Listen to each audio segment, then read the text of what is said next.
Funny about that. You know who was asking about you the other day? Who's that? Nobody. We talking about sports, get ball. What it do, baby? Yeah. It ain't just about one person. I'm talking to whoever feel like I'm talking to them, you know? And I do think that shit is petty. Is it real smoke? It could never be. Right. That ain't smoke. What it do, you number one podcast listeners? We are back with a brand new episode of the number one podcast in your headphones, Prem Brulee. We have a special edition of Prem Brulee today. We got two big bros on the podcast today, and you'll guess why here in a second. But I'm joined this episode, our latest edition of Team Snacks, by my big bro Vish. What up, what up? And big cousin Roshan. Welcome. Yes, sir. We're back. Had to have you both on here. You guys had quite an end to your football season, so I thought it was only right I gave you guys the floor today, and the people want to hear it. For sure. I don't want to tip my cap too much. I'm going to give the floor over to yours when the time is right, and for the benefit of you number one podcast listeners. But you already know this time of year, it's time for an annual edition of Team Snacks, because we never have a team playing this deep, and this year is no different. So here we are. Correct. This is Team Snacks 5. Hard to believe we're here, but here we are. Damn, man. Yeah, but before we get started, you already know what I got to talk about. And if you caught our last episode, which if you haven't already, pause this, go listen to that, and then come back and listen to this one. And don't ever do it again. Thank you very much. But before we get started, I wanted to tell you about a very proud sponsor of this episode, and that is Mushroom. Number one podcast listeners, you already know I tried to be associated with brands I really believe in, and this one's no different. This edition of Prem Brulee is sponsored by Mushroom because Mushroom offers functional mushroom blends for holistic wellness. While many companies are doing it, Mushroom separates themselves by being physician and minority owned. It is something I'm very proud to back and very proud to be associated with. So I told you this last episode, but number one podcast listeners, you already know I'm prioritizing my health, and functional mushroom extracts have become part of my morning routine. I told you last time that I opt for the lion's mane and cordyceps powder so I can mix them in my coffee. I recently took your advice, Rosh, and I got myself the reishi mushrooms in pill form, and I got to say, you were onto something here. Adding them to my daily vitamins has been very convenient for me, because I'm not always an everyday coffee drinker. Mushrooms made me mix it into my routine, but this gives me more flexibility. So I added those since we last recorded, and I really dig them. And like I told you last time, number one podcast listeners, I continue to notice a marked difference in my energy, focus, and overall health. For those of you new to the mix, functional mushrooms help regulate your body. I think maybe it's mental game, but I have to think it's boosting my immune system, because in a time where there's so many colds going around, knock on wood, but I've really felt like I'm fighting it off, and this stuff is all helping me boost my immune system, so that if I do get something inevitably, hopefully it won't last as long. So and the big thing is I don't feel like I need to reach for that afternoon caffeine fix, whether that's soda or coffee. If you're an afternoon coffee person, I don't find myself needing that. So it feels like everything's firing all cylinders. I don't hit that midday lull in the office. If you work in an office or elsewhere, it's perfect for that. So my plug for you all, go get yourself some. The website is mushnoom.com. That's mushnoom.com/Prem Brulee. One word, PREMBRULEE. The link is in the episode description, but mushnoom.com/Prem Brulee. Place yourself in order. Try it out. Let me know what you think. You won't regret it. Little housekeeping before we get this going, boys. Yes, sir.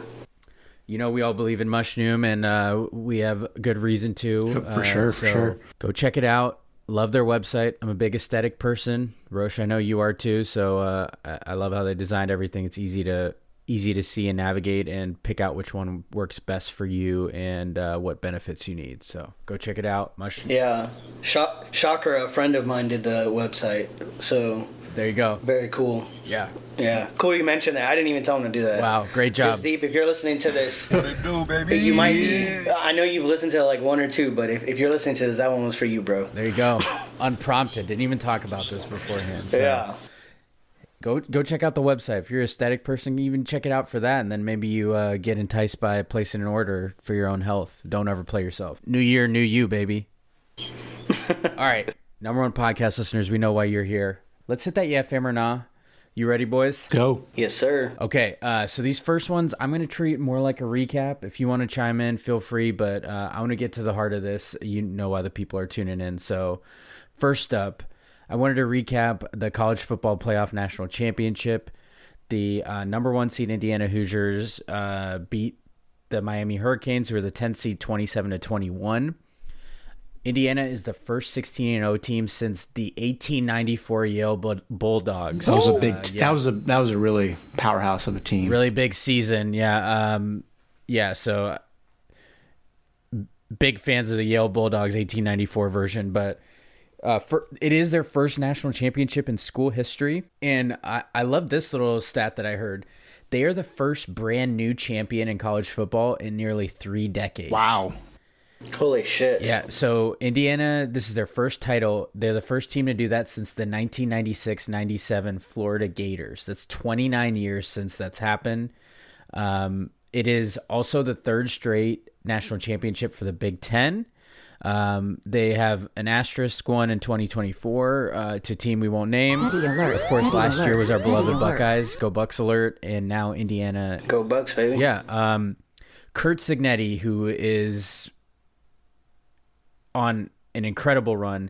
In just his second season, he wins a national championship for a school who's never won before. He's famously done so with no 5-star recruits. He is 28-2 as Indiana's coach in 2 seasons, which is insane. So I thought I'd sum this up. I think this marks a new era. That's kind of a word phrase association for this one. It is a new era of not the same teams dominating. IU and Miami have also represented a likely shift in strategy for teams. I think you're no longer going to see huge freshman recruiting classes and will instead see a lot of older teams and schools using their NIL funds to pay experienced college players from the transfer portal. We're obviously Ohio State fans. They led the country in the most age gained on their roster. So after this season, with the transfer players heading out and those coming in, I believe the stat was that they gain an average age of 1.6 years to their roster by adding more experienced players. So if you're using one of the elite programs as a barometer, they're seeing it too. They initially fell behind in the transfer portal because they invested a lot in their freshman class, because I don't think they were expecting this shift, but it's clear that they're adjusting and doing so. A lot of teams are shifting this way. So I think you'll see a lot of this because you're seeing a lot of young players transfer after not maybe getting playing time. So why, if there's a finite amount of NIL funds at a particular school, would you use it on a underclassman who may never see the field at your school? So I think that's why we'll see a shift. You fellas got anything to add? Yeah, No? I think in terms of Indiana and seeing what I would call non-blue bloods back at the table, I mean, the stat that you said was pretty remarkable. Nearly 3 decades since a brand new champion. So I'm going to go nah, fam. I'm not even trying to zag here. I think it's just something that Indiana was probably the anomaly, right? Signetti comes in. He has a lot of his JMU players transfer over, which is why there weren't a lot of 5 stars. And then was still able to get those veteran players that they needed, found football players, right? And I think that was a big part of that. And their quarterback was probably the perfect quarterback that they could have gotten from the transfer portal. Coming from California, you pretty much have a less roided up Tim Tebow at the helm for Indiana. And so I think it's truly, I would be shocked if we see more of this. I really do think that coaching will matter. Front office, if you will, ends up mattering as well. But at the end of the day, I still think the Ohio States, the Michigans, the Texas, the SEC teams, Georgia, they're going to still be back. I mean, I'm glad both of you guys went first. I'm a little of both y'all. Like, I do see more like dark horse contenders, especially with the CFP format. It's kind of hard to just like count anyone out just because of a lower seed. I mean, a 10 seed made it to the championship this year. I mean, that's kind of like all bets are off. But overall, I'm gonna give you one reason for my fam. Shout out to the weak conference known as the Big Ten. Nice. Anytime the SEC loses, we all win. So I'll put it up for the Big Ten for this one because 3 straight dubs is pretty nice. And go Bucks though. Yeah, amen. Very true. I think the part that you will maybe see a recipe for is if you have a strong alumni base and more importantly a notable alum like Indiana has with Mark Cuban. I think that part is very replicable, that someone with a lot of money can pour into a program and it pays off. And he's proof of that in just 2 years. I agree, Vish. I don't think every program is going to turn it around. And also, there's a lot of things that have to go right. If they didn't hit perfectly on this quarterback, like you said, they're probably not winning a national title. Yeah. That was a big part of the reason. I mean, Indiana had a great transfer quarterback last year in O'Rourke, but they didn't make it quite as far. They made it to the playoffs, but obviously didn't win a championship. So just that little bit of change can mean the difference. So if you don't hit perfectly on your roster, of course you're not going to win it all. But I think you're right, Roche, to kind of connect it all together. You will see more contenders. You will see teams that we're not used to seeing make splashes because anything can happen with the right money and roster in place. So anyway, okay, I want to do a quick recap of the NFL coaching carousel. Me and Roche kind of went over the vacancies at the time when we recorded last episode, but since then there have been additions to the head coaching carousel. So I wanted to recap the ones when we recorded last time, just for your number one podcast listeners to have in one place. The head coaching vacancies started with the Titans and the Giants, who had vacancies during the season. They fired their coaches in mid-season. They've since made hires for head coach. The Titans hired former Jets head coach a few years ago, who was most recently defensive coordinator for the 49ers. They hired Robert Saleh. It should be a very interesting meeting twice a year with him and Liam Cohen with Jacksonville in Tennessee. Looking forward to that. Yeah. The Giants moved quick to secure John Harbaugh after he stepped down at his job, or got fired from the Baltimore Ravens job. The other vacancies we went over that still haven't been filled: the Las Vegas Raiders, who obviously own the number one pick, the Cleveland Browns, Arizona Cardinals. The other one we went over, it was Atlanta Falcons. They hired former Browns coach Kevin Stefanski. What is notable is that their GM position is still vacant, but we talked about this a little, Roche, in our last episode, but they did officially hire Matt Ryan as president of football, which is an all-time job title, by the way. President I love it. The president of football. Yeah. So I assume he's going to make that decision, and apparently Kevin Stefanski's going to weigh in on that. So no GM yet, but they do have a coach in Atlanta, and it seems like he's taking a bunch of his coaches. Notably, I think he took his offensive coordinator from Cleveland, Tommy Rees, but I think the bigger get was getting Bill Callahan, the offensive line coach. For sure. He is really great O-line coach. The Baltimore Ravens job we just mentioned earlier actually was just filled by former Chargers defensive coordinator Jesse Minter, unfortunately also former coach from that team up north. So whatever to that one. Petty alert, petty alert, petty alert. The new additions since we recorded are interesting. The Pittsburgh Steelers have a head coaching vacancy. Mike Tomlin decided to step down. This will only be their fourth head coach since 1969. Crazy. Which is wild. I know that stat's been going around Very everywhere. crazy. So they've only had 3 coaches, Chuck Noll, Bill Cowher, and Mike Tomlin in that time. So very wild. I think I heard that in that same time, the Browns have had, like, not counting interim coaches, 21 coaches, which is wild. So That's 7 times insane. Miami. I mentioned, I didn't mention, but I mentioned them last episode because they had a GM vacancy. They hired a GM from who's former VP of player personnel for Green Bay. His name's John Eric Sullivan. He's their new GM. Also from Green Bay, their new head coach is Jeff Hafley. So in the time that we recorded, Roche, they fired Mike McDaniel and hired a new coach, and Jeff Hafley, who's a former defensive coordinator for Green Bay most recently. He was a college head coach at Boston College. He notably just decided to leave head coaching in college to go back to coordinating. He also, for one season, was Ohio State's defensive coordinator, so shout out him, go Bucks. The aforementioned Mike McDaniel, who got let go in Miami, he reportedly will be the offensive coordinator for the LA Chargers. So I know he was highly coveted. He is going to be the offensive coordinator in LA for Justin Herbert.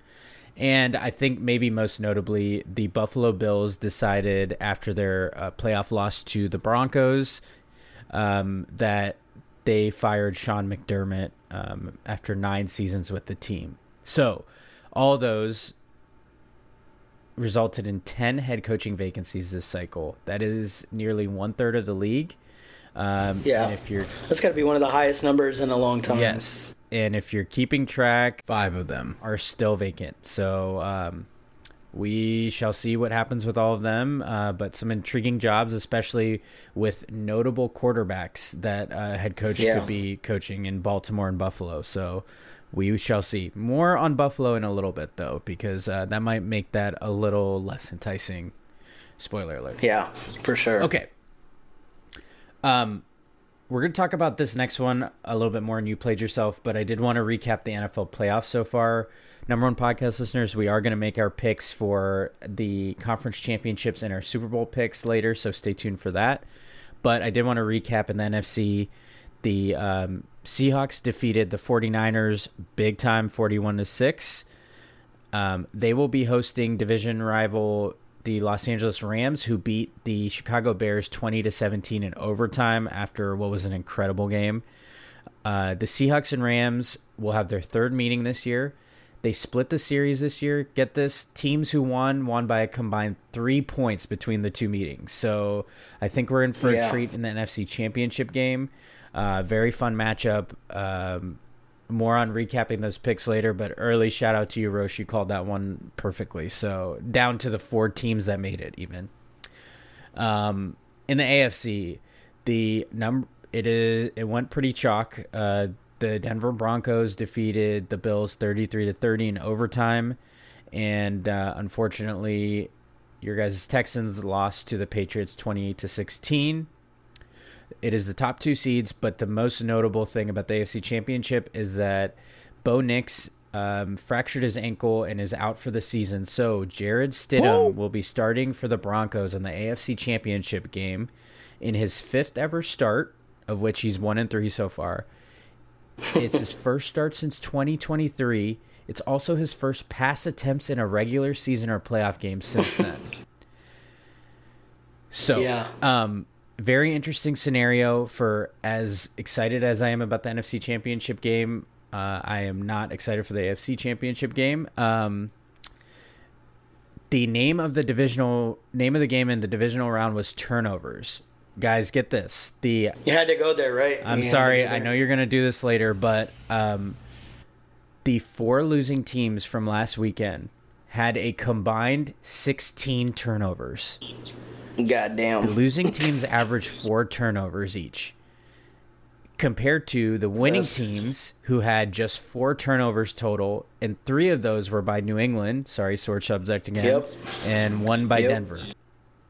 The other name of the game is injuries. I mentioned Bo Nix, but the other kind of brutal one and consequential is that Seahawks running back Zach Charbonnet is out for the year too. They definitely used him a lot along with Kenneth Walker, so I'm sure you'll see a lot more of Kenneth Walker in this the rest of the playoffs if they make it far. Okay, so all that stuff, pretty obvious, not much to yeah, fam or not, but I heard this come up, and I thought this was an interesting subject. I just want your guys' quick take on this. Don't need too much analysis, but okay. Recently, Patriots owner Robert Kraft said that they never get rid of what they feel is their home field advantage, which is playing outside and involving the elements in playoff football. But my yeah fam or not to you is, are you a yeah fam that you love outdoor playoff games, or are you a nah, and would you rather see these games be played in the best conditions, whether they're indoor stadiums or domes, or like played somewhere warm like typically the Super Bowl is? So yeah fam, bring in the elements like Robert Kraft says, or nah, I want to see the best conditions to see the best football essentially. I mean, I'm a football fan, but my answer is yeah fam if my team isn't playing, and nah fam if my team is playing. Yeah. I won't be elaborating any further, but that's my answer. That. Yeah, I mean, that's probably very accurate in terms of the way I'm thinking.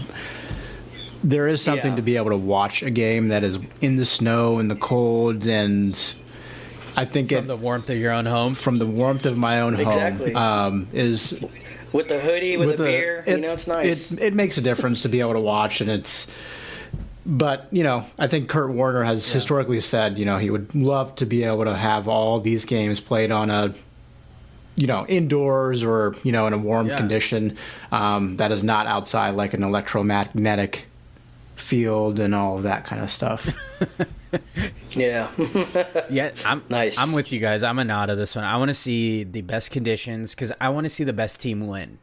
I don't want elements introduced where the best team might not win. I don't think this is the time for that shit. For sure. So I much prefer like us to play indoors. And it's easy for Robert Kraft to say that after he went from Tom Brady, barely had any bad years, and now gets Drake May. So it's nice to bring in the elements when you get to win all the fucking time. Like, give me a break here. And one of his non-Tom Brady years was a Mac Jones playoff berth. So, give it a rest, fuck bro. Robert Kraft. Yeah. Well, even like when Tom Brady got his, legacy started, it was a tuck rule game, right? And it was super snowy. It was shitty. The Raiders were a big thing back then. And so, it's hard to say, True.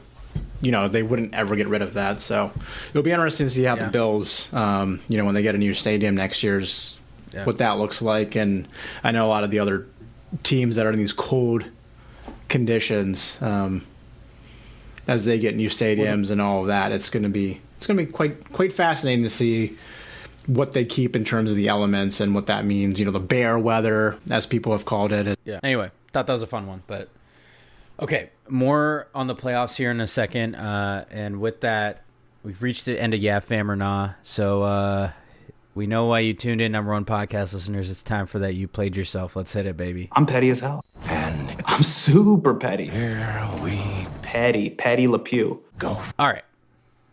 I want to give you guys the most time to get what you need to off your chest. So I'm going to breeze through my you played yourselves in the interest of covering the rest of sports and give you guys the floor. Okay. So first up, you played yourself on behalf of all of us.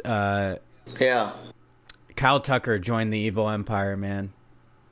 Didn't have on my bingo card that Kyle Tucker would be dead to me, but shit is petty. This man signed a 4-year, $240 million deal with the LA Dodgers. Yeah, you played yourself goes to him. Once beloved. I actually, it's funny you say you didn't have it on your bingo card. I did have it on my bingo card. I have told multiple people, I'm like, he's the exact personality to go sign with the Dodgers at this moment in time.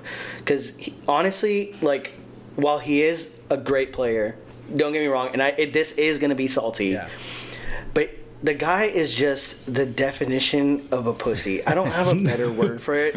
And like, he oftentimes, I mean, granted, the MLB season is super long, okay? he oftentimes will just crank a hit, and it'll be an easy double, but he just jogs down the first baseline and will only get a single. He's notorious for it. Every real Astros fan who is able to watch 162 games of this shit can tell you this.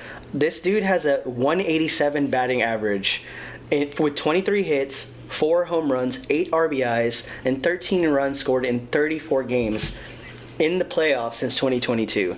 He's the perfect guy to join the Dodgers. He's just going to go hide his no-effort giving ass in a lineup of a bunch of cheaters, gamblers, and MVPs. So I wish him the worst.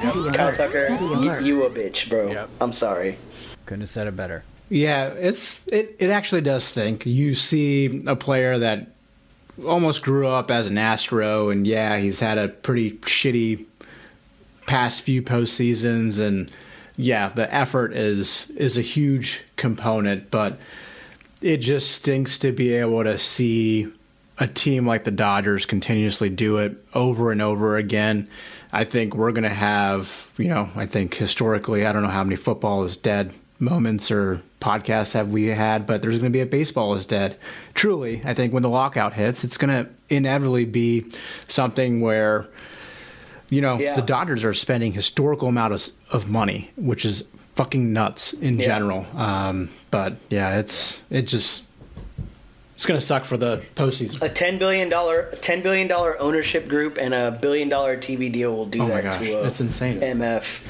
And it's just like everyone is constantly saying, and I see it all the time. Every time the Dodgers sign someone or trade for someone or extend someone, and they're giving them, a 9-digit deal, they're like, your team could do this too. Actually, no. They can't. That's not. Because our own the Astros, who have a top 10 payroll, cannot do what the Dodgers do because they don't make $1 billion off of TV. Their announcer does not do the Super Bowl. They don't make that kind of money. And so you're telling me the fucking Pittsburgh Pirates can do this shit? No.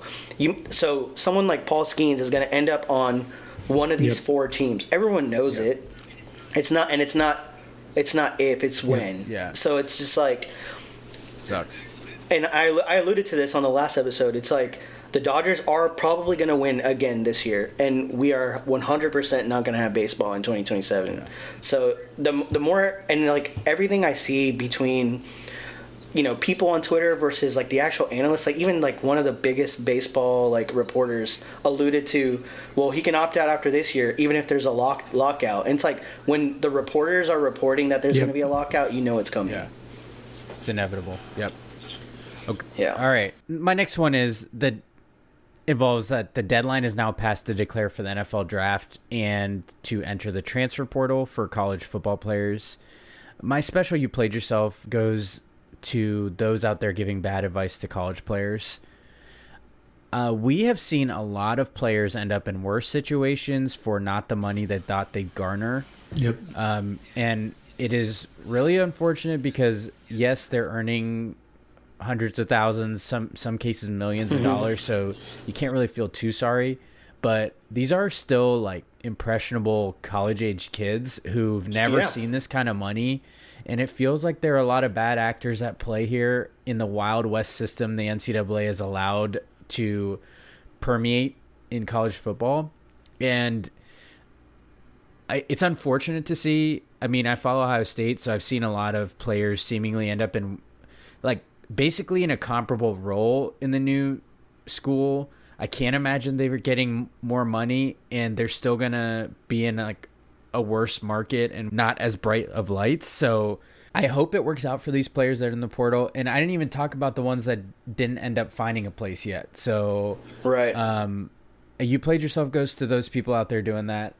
I know everybody's looking for money in this like free market Wild West that's been created in college football, but it feels uniquely like predatory to be doing it to kids in some cases who have never seen this kind of money and are being told bad advice because they don't know any better. So hopefully the new class of young kids starts to learn and get some trustworthy people around them and probably trust the process a little bit more. I think there's a right way to do this, and hopefully they navigate that a little bit better. So, I mean, we'll see. I don't see it happening anytime soon, but I am holding out hope that it'll level set eventually. But okay. I feel like you said something like similar to this, like it's going to set bad precedents. And I think like I don't mean it in a way where it's like I wish bad on these kids, but it's almost like this is a lesson to learn for future kids, because it's like you can't just listen to your agent, because if you go to a school and let's say, like you said, the lights are not as bright, then your profile isn't as high, then your draft stock isn't as high, and then the rest of your career is fucked. Yep. And all because you wanted anywhere from like $500K to like a couple million more, and it's like, just stay the course, and your talent is going to be your talent. So yeah, and I think a lot of these times, like to your guys' points, the advice that they get, it's not sometimes even from agents. It's from like family members, right? We've seen like bad actors in these kids' lives that have been in these kids' lives or suddenly show up when they're a top high school prospect.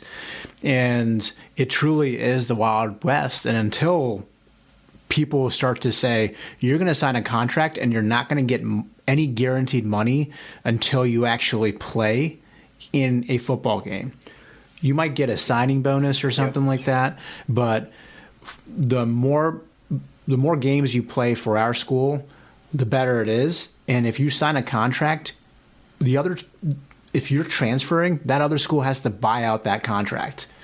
Something where even in professional sports, if you're trying to relate them to each other, you are trading salaries typically. MLB excluded, right? You have to make sure you're hitting your payroll, you're hitting your marks, you're going to get draft picks if you're trading a really high player, whatever it might be, whether it's the NFL, NBA, or even hockey, which I know you guys follow pretty religiously as well. So, oh yeah, let's do that hockey. Let's do that hockey. Number one source of hockey news here. Don't ever get twisted. Number one podcast. What listeners. it do, baby? Okay. A couple of football ones before we get to the real main event. I wanted to give a quick you played yourself to the AFC North. Mike Tomlin and John Harbaugh are out after 19 and 18 seasons respectively. Meanwhile, the Bengals inexplicably still have Zach Taylor as their head coach, and the Browns fired their head coach, who, by the way, already got hired like we talked about, while retaining their general manager in Andrew Berry, who is arguably more at fault for their failure due to the infamous Deshaun Watson trade, which benefited you guys as Texans fans. But special shout out to, I guess, the Bengals and Browns out of those, and the AFC North in general. A very weird scenario that Zach Taylor is the most tenured coach in that division all of a sudden, when I think you could probably argue Bengals fans want him gone the most out of those four fan bases heading into this offseason. But the latest one I want to give a you played yourself to is Bills owner Terry Pegula. Big time. Yes. Terry Pegula and their general manager, who's recently promoted to, I think, like president of football operations, but is basically still GM, Brandon Beane. They had a press conference kind of like a post-season being over and post firing their head coach, surprisingly.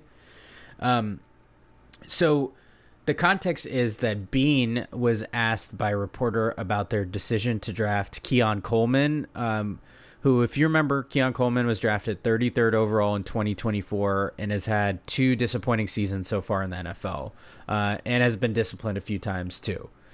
Pegula interrupted before Beane could answer and said the following, quote, "I'll address the Keon situation. The coaching staff pushed to draft Keon.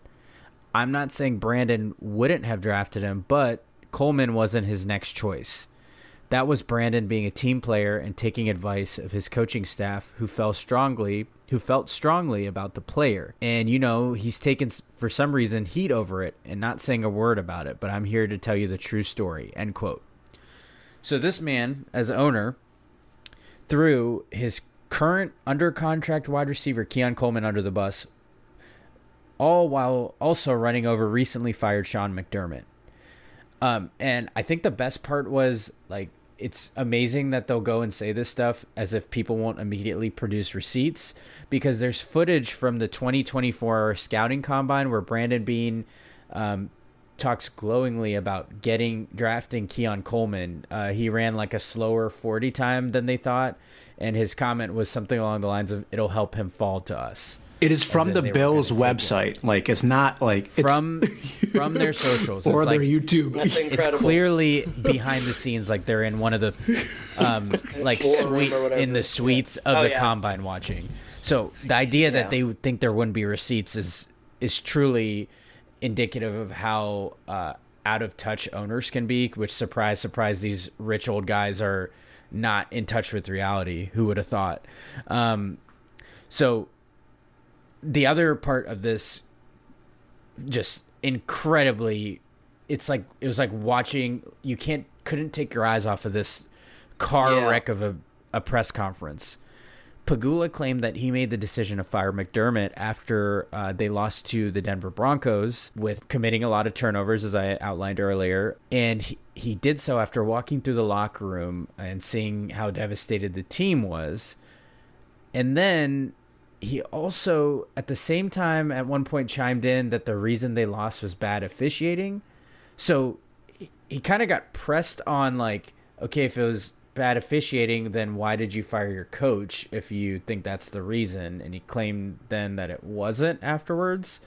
But my You Played Yourself goes to the Bills because as enticing of a roster that they have, namely through Josh Allen, who wants to work for a boss like this? Like, someone that's going to put their foot in their mouth like this and run over current players? What's going to entice someone to come play for a team like that also? So You Played Yourself. I'm convinced that owners just shouldn't do press conferences. But then on the other hand, you see, like, the Ravens had a press conference with their owner. I think it's Steve Bisciotti is his name. And his was awesome. Like, he answered questions honestly, but it wasn't like throwing anybody under the bus. It was very much like straightforward. It's bad business. Yeah. And if you can't be trusted to answer a question or you don't do it regularly, just don't be part of the press conference. Have a prepared statement. That's all you need. So making yourself available in a moment like that to make it about yourself is very ownership. It's so weird. Can I even say, like, it's a certified Jerry Jones moment? Yeah, that's true. Like this is like straight out of his playbook. Yeah. To say some shit like, "Oh, it wasn't the GM," but then there's video proof. Yeah. Total like jackass moments. It like you said, it was really hard to like stop watching clips from that because I saw it like all over my feed and I was like, this is hilarious. I'm glad this isn't my team. And truly, the time and the ability of cutting off someone else to answer the question on behalf of them, I feel like it's just bad manners, and someone who you are the superior of, and too. It's a weird power struggle. So if you're the owner, typically you want to see the hands-off owners. Very rarely do you have owners that are involved with things. You talked about Jerry Jones, that's also the GM, so he doesn't have to interrupt himself all too often, I guess. But it was so odd that they brought up Keon Coleman because he's like. He's still on the team, like you said. Was he cut? It's so awkward, dude. It's beyond awkward. He was probably, arguably, had to play even though he sucked. Like, he was a healthy scratch late in the year and all of that. But, like, at some point, you're like... It's like that 50 Cent meme. Yeah. I'm like, what did he say fuck me for? Yeah. It's like... And I don't know if number one podcast listeners are I Think You Should Leave fans, but Mina Kimes tweeted the picture of the skit where the guy's standing in the courtroom with the stupid hat. I saw that too. And he's a second-year player, right, in a system that... Yes, Josh Allen would love a go-to wide receiver, but he typically hasn't had one. I think one of my friends texted me back after I sent the reply from Mina Kimes was like, how awkward would it be if he's like just working out in the facility like next door? Seriously. Yeah, so anyway, okay. I promise you, number one podcast listeners, that you're in for a treat. And when we were talking about recording this episode, I had to have both of you on for this very reason. You guys know the drill, number one podcast listeners. Usually it's me ranting, but this time the floor goes to you two. because, as I mentioned earlier, the Texans lost in quite the fashion to the New England Patriots. I will let you guys recap it. I don't want to tip my cap on anything you're going to say, so the floor is yours. Which one of you wants to go first? Any volunteers here? I'm going to concede the start to Vish, only because I know that he's far more level-headed than me. I know he's far more sane and respectful. Yeah. So I think I'm going to let him go first. Or we can also do... Just so you can... Just so you can get rational take. We could also do the, hey, here's me being a little nice, and then here's the translation. So you just comment. Angry translator. The angry translator, if you're up for it. So we'll see if we'll see if you can make this work. All right. Okay, the floor is both of your guys. All right, there you go. We'll see if this works, and if it sucks, it sucks. Who cares? Because that's how the Texans are. I don't have too many words here. For sure. At the end of the day, C.J. Stroud, all he had to do was manage the game, and the Texans are likely, the favorite in that AFC Championship game. We knew Bo Nix was hurt going into the AFC Championship game, so whoever was coming out of that game was likely going to be the favorite in Denver no matter what. So there are plenty of excuses out there. Not having Nico Collins, losing Dalton Schultz early, not having consistent run game. At some point, you also have to be able to call better plays, right? Especially once you know Stroud looks off. Use his mobility, use his legs. When he obliterated Georgia in that game that they ended up losing still, he was using his feet, which is what kept Georgia's defense, which is a really good defense, off balance that entire game. It came down to a few plays. We don't need to go into that. But at the end of the day, keep the Patriots second-guessing. They are a solid, well-coached defense, but you should not drop back with Stroud in those elements 50 times. He threw the ball fucking insane. He threw the ball 47 times and was sacked 3 times. Yeah. Yeah. What you're saying is crazy because it's like, really, like, what happened to my Pookie who lit up the NFL his rookie season? Like, that was everything that fucking happened was so predictable. And you see the weather progressively getting worse every game. And it's like every single 4-down script was the exact same. Run it up the middle, run it to the side, all for like 1.3 yards. And then you're throwing it over the top. Half the time, he's sailing these throws. Again, elements. He was very rattled, very obviously rattled throughout the entire game. He had happy feet, you name it. I mean, he was sitting there pouting on the sidelines. He was clearly lacking the confidence that he's had in the past. Maybe he had the yips, all this stuff. You're watching on TV, and you go into the half, and it's still like very easy to win this game. Mm-hmm. Again, Drake May is on the other side. Yeah. It's not fucking Tom Brady. Yeah. Tom Brady doesn't let you take the lead after he has a 21-10 lead. It's not happening. Drake May sucks. Yeah. Like he wasn't good. No. So, and like that, this is like one of the things lost in the fire of like him getting shit on. But Drake May was fucking awful. He did not have a good game at all. But so if Drake May was ass, like C.J. Stroud was like an ass covered in shit. Like that's just literally the only rational analogy. Like you guys have kids, okay? I wonder if that's getting clipped. An ass covered in shit. Like it's literally like you guys have kids. Like what it's like. Like it's sometimes a diaper. Like you're like, oh man, the sun kind of stinks. Then you look and you're like, oh cool, clean diaper. Yeah. Not that bad. Yeah. You look down, sometimes it's just like a fucking mess. Yeah. That's exactly what Stroud looked like compared to May. Yep. And like I have a lot more to say about this, but it's like that offense was miserable to watch. Like every single play, you knew it wasn't getting the pass wasn't being complete. Like they need to learn what a fucking slant route is. They had a bunch of like speedy receivers who aren't really like two of them were rookies, right? Yep. Like make them run short routes. Yep. They're fast. make him get the yards after carry or yards after catch. And it's like, why didn't he know what a check down was? Like, he refused to make more than one read. Every time they dropped back, he had tunnel vision on the one guy and I get it, like, it's snowing, it's hard to keep track. Yeah.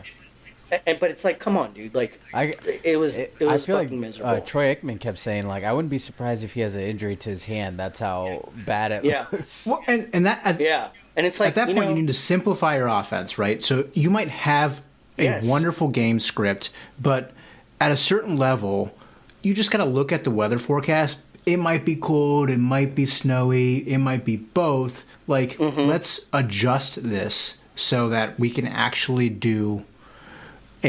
have specific play calling that's going to set you up for success. Even if it's 3 and out, as long as, or, 5 plays, 6 plays, you're moving and changing the position of where your defense can take over. And you said Drake May is ass. I mean, and what was the ass covered in shit was Stroud, so shit covered ass versus ass. Ass covered in shit. Yeah, okay. It could be that too. I think the other part of it that was lost was that the play calling was so bad that they had to use 2 timeouts early in the second half that ended up being so crucial and would have, even if you had to call those timeouts to give your defense a break or anything like that, Drake May had some good balls that he threw, but his receivers made those plays, right? The throw that he had to Diggs, I mean... His best throw was a play by Bhatt. And everyone's like, what a throw. No, he sailed that shit. Yeah. That was an incredible catch by Booty. That is not a catch that 9 out of your 10 receivers in the NFL even that shit. And that was on Stingley in coverage. That was a great catch. That was ass to Booty, dude. There you go. See, even the Diggs. Look at us, you number 1 podcast listeners. Nothing but puns. Yeah. Nice. For the Bhatt cousins, after all.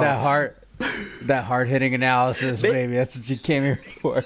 Big butt brand. What? Hell yeah. Holy shit, dude. Yeah. Even the Diggs catch, it was strong hands that stepped. Fantastic catch. Yep. Great coverage, and just really nothing you could do. Could have used his ass last year, huh? Yeah, and just or even this year. I mean, could he? God damn it! So, I think one of the things that also really bothers me about the way this kind of season ended is this was clearly scripted to be a defensive battle. There was nothing that required, like, this game didn't require a 47 pass script. Like, that's fucking insane to even consider throwing it that much. And obviously you dug yourself in a hole, so you're throwing it all the time, but these guys were feasting on that shit. Like, and so without simplifying, like, Casario's a GM for the Casuals. He's been building a great team, and his lone blind spot for the entire time he's been here has been his offensive line. It's constantly overturning. It's constantly changing, even this year. And granted, credit is due because they did play a much better, cleaner year. However, one thing I noticed is, and I think one of you sent a link that kind of confirmed it, was like, he doesn't take sacks anymore because he's almost like scared to take the sacks. So he launches the ball, and sometimes that ends in an interception. And I think 2 of the first 3 interceptions was that exact situation where he's like, I can't take a 12-yard sack, but instead I'm going to throw a pick 6. That's like, that was a totally fucking stupid call. And like, this really can't continue. And it's gotten to the point where CJ is mentally creating this pressure even when there isn't that pressure. And like, it's like, I don't know, like, maybe sometimes I really wonder, like, I don't know if anyone remembers that aptitude test, like, that they made that such a big deal when he was getting drafted. And I'm like, I didn't think anything of it at the time because it's like, who cares if he's throwing fucking darts, right? But like, he's not throwing darts anymore. And it's like, the aptitude is, like, that football IQ is showing in these, like, really dumb mishap games. And it's like, I think the next move is to get him a quarterback coach who is a veteran, who can kind of talk him down and, like, simplify that, like, that process for him, because his rookie year he was playing so free, and now he's just like over analyzing, and then when he's over analyzing, he's not. I don't know if this makes sense, but like he's not over analyzing. He's over analyzing the situation, but he's tunnel vision on one guy, and he's like, I'm gonna throw this guy no matter what. Yeah. And if my pocket's collapsing, I'm just gonna throw it up and hope he catches it. Well, Nico ain't fucking down there in the Patriots game, so it's like you can't just keep doing that. And it's like, I don't know. I have a lot more like shit to talk, but like maybe CJ needs to start praising the devil, because God is not answering my man's calls anymore. You know, like maybe he needs to put down the holy book and he needs to pick up the playbook. Those are my two requests. Why did my man have to go on a podcast tour after his rookie year? Why did my man have to big bro Caleb Williams? Dude. Why did he have to become the temporary face of being ass in the NFL? That is like, it was so hard to scroll Twitter and like all this shit the next day and just see CJ overtake JJ McCarthy. Yep. That was tough to watch. I was like, come on, man. He's so much better than JJ McCarthy. Yeah. I can't keep watching this. So CJ, if you're listening to this, bro, lock the fuck in. Stay off the podcast. Pick up a playbook. Stop reading the Bible. Read a different book. Yeah. Read something how to calm your mind. You know, holler at me. I'll show you how to meditate. Yep. We got you, bro. I mean, we're locked in. We're not trying to get rid of CJ, but it was a tough watch. And, you know, like, all this to say, on a side note, is you played yourself to Dan Orlovsky. Okay? Fuck Dan Orlovsky. Because as much as I'm shitting on CJ, I'm still going to ride with my boy. Yeah. Mr. Dan, I don't know where the field of play ends, Orlovsky, is not allowed to say anything to CJ Stroud. All right?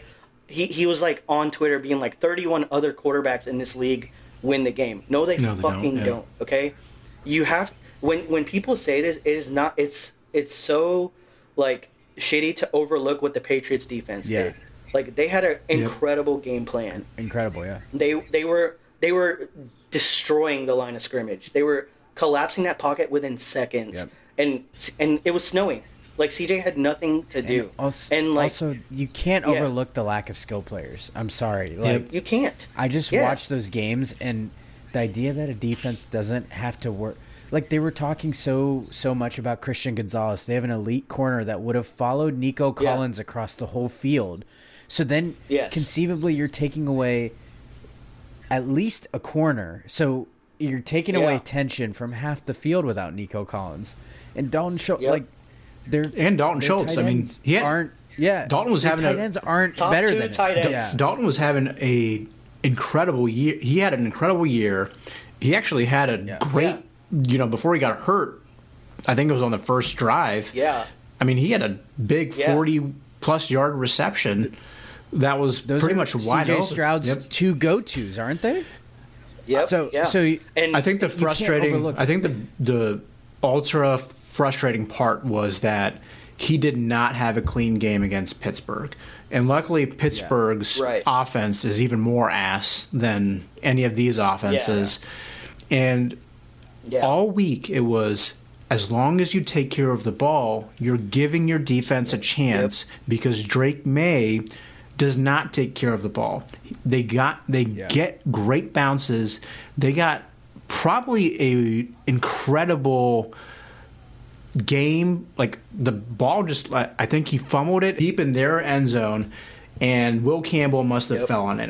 I can't remember, but the Patriots recovered, and it really changed the game because if the Texans recovered, even if we get a field goal out of that, it really changes the pressure of what the game is, and it allows that. But I think the play calling was one of those things where at a certain point, especially when Dalton Schultz went out, and you knew he was not going to come back, it needed to change right then and there. And I think the part where it's a blind spot for D'Amico as a defensive-minded coach is that you want to be able to put trust in Caley and the offense to be able to say, we're going to change the game plan the way they are going to change like the Texans are. I think they blitzed it. I think the Texans blitzed a few times because they knew Drake May they were just hoping to have Drake May make a huge mistake, and he pretty much played pretty poorly. Played enough to win, but that's. I mean, Drake May had 3 of his own turnovers. CJ had 4, so it's like the turnover battle wasn't extremely lopsided. It was just what happened with those turnovers, and like the also you can't discredit their running game. Their running game was great. Yeah. Their O-line is obviously much better than ours, but you can't keep expecting to run Nick Chubb, who's coming off his worst injuries and whatever, for 2 yards a carry. Like, that's not keeping any defense honest. Yeah. And CJ looked pretty shy to keep running, I'm sure because of his concussion just, less than 2 months ago.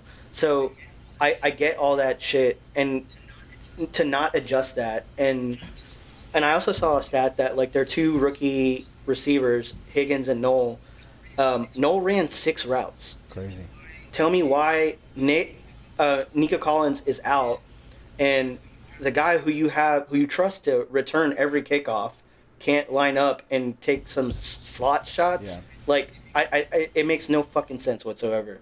When you have Christian Kirk as your number 1, who gets taken away essentially by their number 1 cornerback, you got to get creative, and they weren't getting creative. And then your top 2 tight ends, and then your only good O lineman goes down. Yeah. Like, come on, man, that's just horrible situation. And while I'm still deflecting, and we just talked about the Bills, but what is with the media coddling Josh Allen? Yeah, he played like ass too. They're sitting there. Yeah, they're sitting here massacring my boy. Shout out to Don Vito. Shout out to The Godfather. They're massacring my boy. Meanwhile, Josh Allen is the reason the Bills lost. Yeah. Like, there's no way that game should not have gone that way. No way. And, you know, they write the book of excuses for Josh Allen. You know, this man has had the number 1 running back, the number 1 O-line, the number 1 defense, the number 1 offense. They changed OT rules for him, and we're still not cooking this man. I won't have it, analysts. Well, there's already built-in excuses for Josh Allen with that controversial interception, whatever it might be. And so, like, I do want to preface, he blamed himself for it. So I noticed you played yourself as to the coverage about it, but yeah. Yeah, it's really more to the coverage. And I like Josh Allen as a person, and credit to him for going on the stand and taking accountability. And CJ did that as well. Yeah. But, like, come on, man, we can't keep making excuses for one guy in year 8, and then for a year 3 CJ go and spread shit about they shouldn't even pick up his option. Yeah. They shouldn't even do this. Crazy. They need to look elsewhere for that's. And I mean, I don't need to talk about the biology around this to let you know what I'm thinking. Yeah. But you can't make it any more obvious, people. And it's like, get a little more creative. And really look at Josh Allen's first few playoff starts, too, right? And he was not very clean. This was.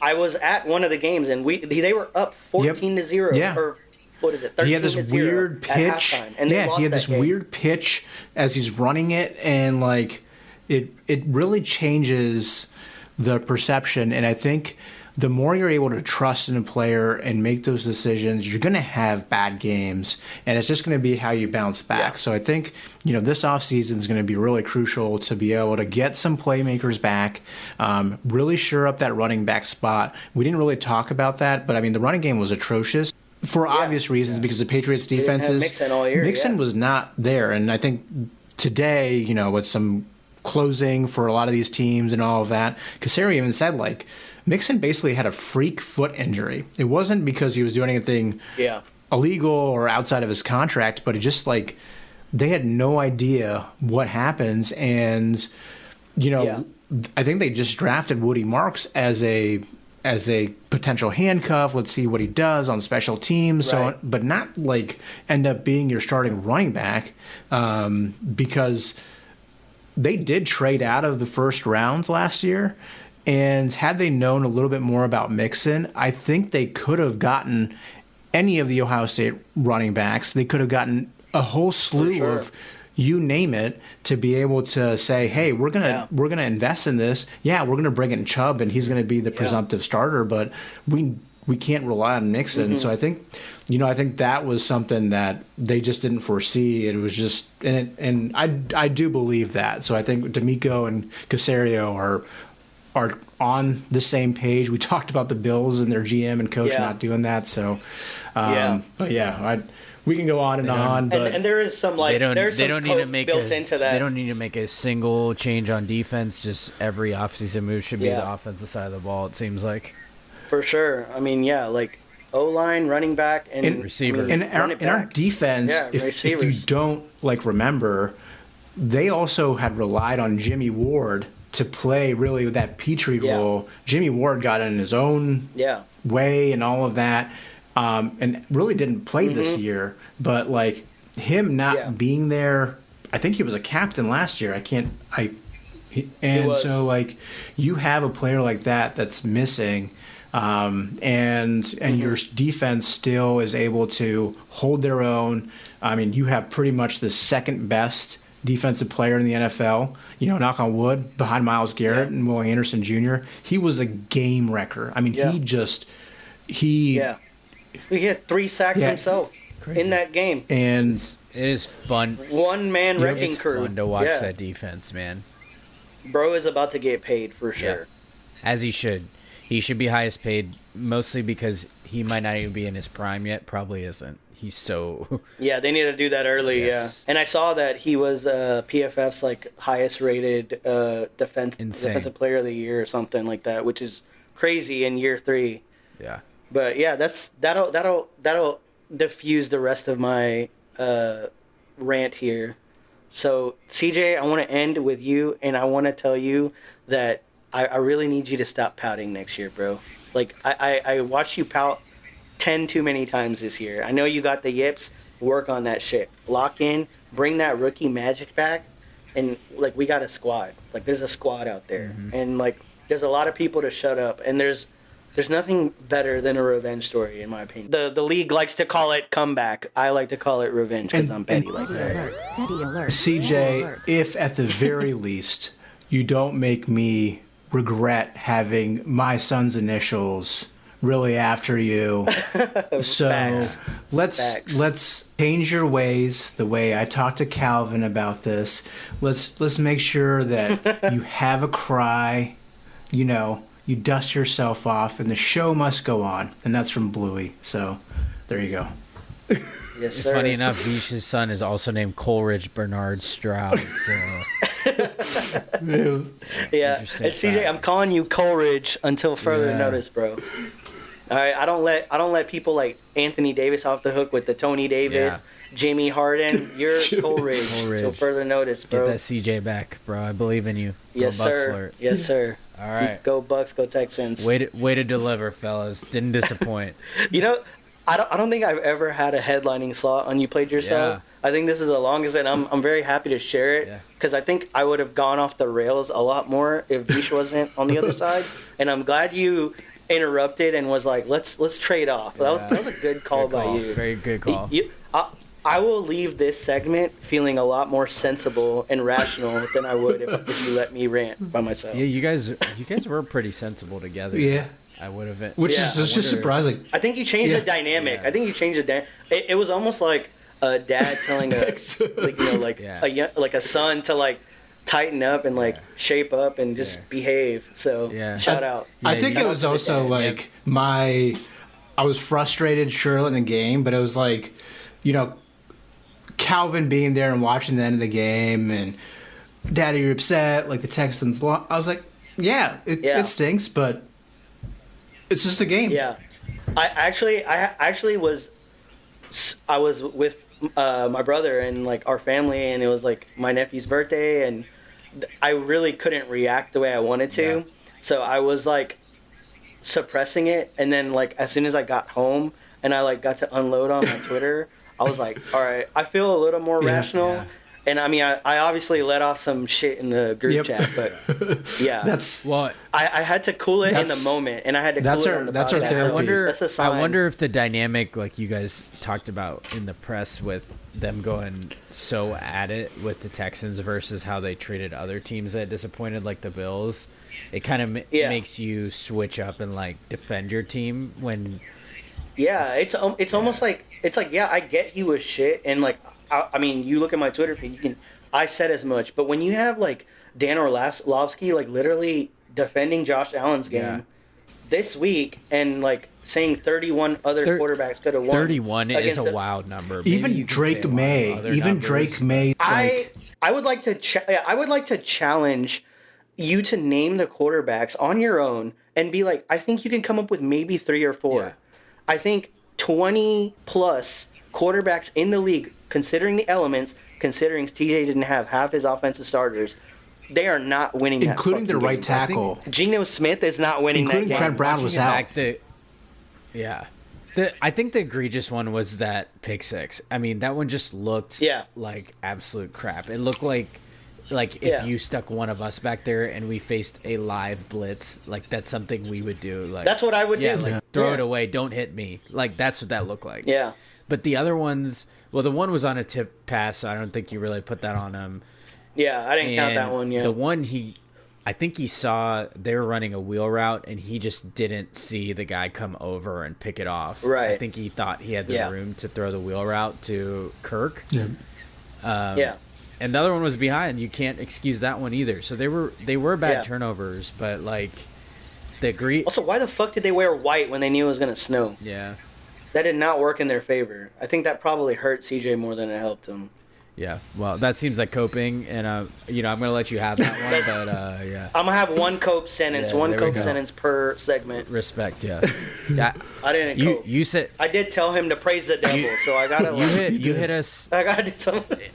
You were live texting, because I think I sent a sorry guys text to, like, after the result of the game happened, and you guys were talking some real messy about CJ Stroud being from Ohio State. And I said, I omitted that from this rant. Okay, I have it in my notes. I omitted it from this rant. I said, hey, watch it. I know you're in pain right now, but let's keep it. Number one podcast listeners, let me tell you, my dad is a serious rage baiter. Okay, you won't admit it. That was a rage bait. But even he said it to me and my brother, and me and him immediately.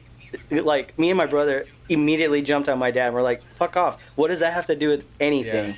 And then I brought it to the group chat. I was like, let me rage bait these guys. Exactly what that is. I did take my dad just took a shot about Ohio State quarterbacks. Maybe he's right this time. I did. I just wanted to feel something, guys. All right? I was down. Listen, I was down atrociously. Who am I to judge? Who am I to judge a rant and feelings in the moment? Yeah. So, respect. Just for the record, I'll show you my notes. It is in the notes, but I didn't want to bring it up on the podcast. It didn't feel natural, so I didn't. Plus, I don't actually believe it. Plus, you have two Buckeyes here. Like it makes it more fun. It makes it more fun to do that. 1v20. I don't care. Respect the move. You got to respect the rage bait every once in a while. I had a few like Steelers fans like text me, "Oh, looks like you guys didn't make it." And I was like, oh, now I know what an incompetent offense looks like. And they're like, there you go. Like, I was like, oh, yeah. I was like... Yeah. Well, I have a Steelers fan that, like, I actually, like, put U.S. currency against for that game. So he had to pay me. And he was immediately in my text messages after. And I was like, well, what does it say about you that you lost to C.J. Stroud, bro? Big time. And he played a very similar game. What does it say about your sorry-ass team? You lost to this team, bro. It's a tough... 10 turnovers in 2 games and you lost? Yeah, it's a tough look, for sure. Hate to see it. All right, number one podcast listeners. Hopefully you enjoyed that little back and forth rant on a team. If you're feeling that pain and your team is eliminated, social media is always open. You can always send me audio recording, get it off your chest. The microphone therapy works. Just ask around. So if you're feeling the pain, you got Chicago Bears fans out there who lost heartbreaking fashion. Any Buffalo Bills Mafia members, feel free to hit us up. Be featured on the #1 podcast in your headphones. We welcome it. This is a safe space for that. Speaking of safe spaces, let's hit that Am I Hatin'? And this will be kind of a combined, if you had a non-sports you played yourself, or Am I Hating? All right. I'll open up the floor to you guys. Do you guys have one for this week? All It's right. okay if you don't, but if you have one, hit us. I do actually. All right, hit me. I've been getting my ass kicked at work coming back after the holidays. So a non-sports you played yourself goes to circling back. All right. I hope this email finds you played well. yourself- Happy New Year. It's Yeah, fucking February, It finds dude. me down in the trenches. Yeah. Fuck off to capitalism. You played yourself capitalism. You played yourself to the millennials who think we're retiring on time. The amount of I'm in communications and marketing, so I don't typically have a lot of meetings on my calendar. The last 2.5 weeks, I've just been jam-packed. It's like, The worst. you guys know I have an actual fucking job, Yeah. right? Like, I have a job to do, so you played yourself to circling back. Hell Fuck yeah. circling back. Well. Circle back to these nuts. Hell yeah. Shit covered ass. You got one for us? Shit covered ass. I think I really can't top the circling back Yeah. because that always happens. Or I think we've also covered this on this podcast a few different times. But the corny ass joke, and I love myself a good dad joke, so don't get me wrong here. But as you're heading out late December, I'll see you next year, and we don't need to do this. We don't need to do these weird jokes that everybody knows. Like, fuck off. Like, the email formalities and all of that. So, and maybe it's just because I'm getting older and I don't have time to do the, hey, hope you're doing okay. I'm just like, nope. I don't fucking care. Like, here's what you need to know. You're not even going to read this. You're not going to respond. And if you do respond to how you're doing, I will continue to put that in the email. But circling back is one of the top things. This is an ongoing assessment. We're still working on this. You've been working on this for the last fucking 9 months. Relax. Just either you're going to do it or not. Like, let's just. It's a yes or no. They might be circling back after next holiday season. Yeah. When will this be done? 2030. Circle back after the holidays. Which ones? I don't know. 4th of July, maybe. Yeah. Normalize circling back to any holiday, not just the December ones, guys. Normalize not circling back. Yes. Don't ever talk to me. Normalize enlarging the circle. We'll send you. We'll send you a few times that we'll be able to meet. How about we just decide the meeting time right now, where we're all on the same call? Yeah, just look at your calendars. Yeah. I don't need a meeting about a meeting. Speaking of, I feel like work etiquette. My Am I Hatin' this week was, I felt like a crotchety old person because it had no bearing on my day at all. But you guys have any people like at your office or that you see often? Maybe we all come across the ones at the grocery store that are always seem to be talking on the fucking phone with somebody. Yep. Am I hating when I ask what there is possibly to talk about every single day on the phone? Who could you be talking to every fucking day that you need to be on the phone? Like, I'm not here to police and micromanage, like, you not doing your job, but it's more about, like, am I hating because, like, these people seem happy talking on the phone, but what the fuck do you have to talk about all the time? Aren't you tired of talking, like, some bullshit to someone on the phone while you're at your workplace? Yeah. What is there to be gained from that, except for people basically getting confirmation you're not doing your job? Hilariously enough, one of my coworkers had referred to herself as a D1 yapper. And I thought D1 yapper? I thought that was just fucking D1 yapper. It's fucking fantastic. That's crazy awareness, at least. And I mean, I'm on a team with this person, and yeah, it's accurate. So D1 shout out to you yappers. if you listen to D1 yappers. So these are these people on the phone all the time. I don't understand. And they just constantly have to talk. This is why I hate going in the office. Someone coming by and being like, "Oh, what?" And, I wear band shirts and be like, "Oh, what's the shirt?" I'm like, "Man, just fucking Google it, bro. Yeah. Leave me alone. You won't this know is it. The only shit I you own. won't know it, or follow along my quarterly playlist plug. Type shit. Yeah. Yeah. Yeah, I do not wear band shirts at work. I will tell you that. I have like questions about logistics, but I don't even I don't want to deal with D1 yappers, but like, are they talking to the same Yeah. person? If so, how could you talk to the same person? Are you talking to different people? Facts. If so, don't they have jobs? Like, aren't they annoyed? Or do you have literally a run of like 5 people for each of the work days of the week?